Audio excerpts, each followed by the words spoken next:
ঢাকা বিশ্ববিদ্যালয়ের লালমনিরহাট জেলা ছাত্র কল্যাণ সমিতির নতুন কার্যনির্বাহী কমিটির সভাপতি নির্বাচিত হয়েছেন তথ্য ও বিজ্ঞান ও গ্রন্থাগার ব্যবস্থাপনা বিভাগের স্নাতকোত্তরের শিক্ষার্থী আনিসুর রহমান আনিস এবং সাধারণ সম্পাদক নির্বাচিত হয়েছেন ইংরেজি বিভাগের চতুর্থ বর্ষের শিক্ষার্থী মোত্তালিব হোসেন হৃদয়। গতকাল রবিবার 1 সেপ্টেম্বর 2024 সংগঠনের প্রধান উপদেষ্টা প্রফেসর ডক্টর আনিসুর রহমান, সাবেক সভাপতি আকিউজ্জামান কোয়েল ও সাবেক সাধারণ সম্পাদক আজিজুল হক স্বাক্ষরিত এক বিজ্ঞপ্তিতে এই আংশিক কমিটি ঘোষণা করা হয়।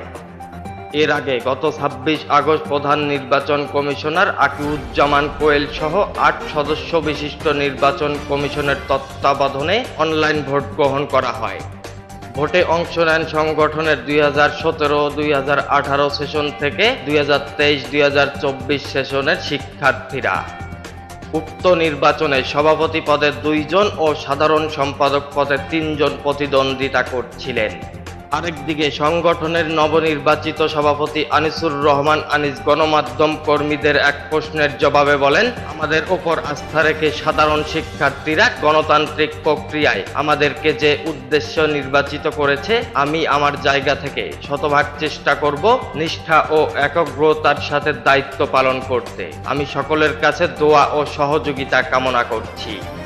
অন্যদিকে একই বিষয়ে মোত্তালিব হোসেন হৃদয় বলেন, ঢাকা বিশ্ববিদ্যালয়ে অধ্যয়নরত লালমনিরহাট জেলার শিক্ষার্থীদের জন্য বহুল আকাঙ্ক্ষিত এই সংগঠন। আমরা সব সময় চেষ্টা করব সাবেকদের পরামর্শ নিতে এবং বর্তমান শিক্ষার্থীদের অংশগ্রহণ নিশ্চিত করতে ও তাদের মতামতের ভিত্তিতে সংগঠন পরিচালনা করতে।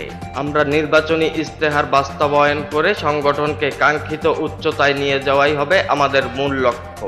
আমরা সবার নিকট দোয়া ও সহযোগিতা কামনা করছি। প্রসঙ্গত, আগামী 30 কার্য দিবসের মধ্যে পূর্ণাঙ্গ কমিটি ঘোষণার কথা জানিয়েছেন সংশ্লিষ্টরা। Update time online, Lalmonirhat.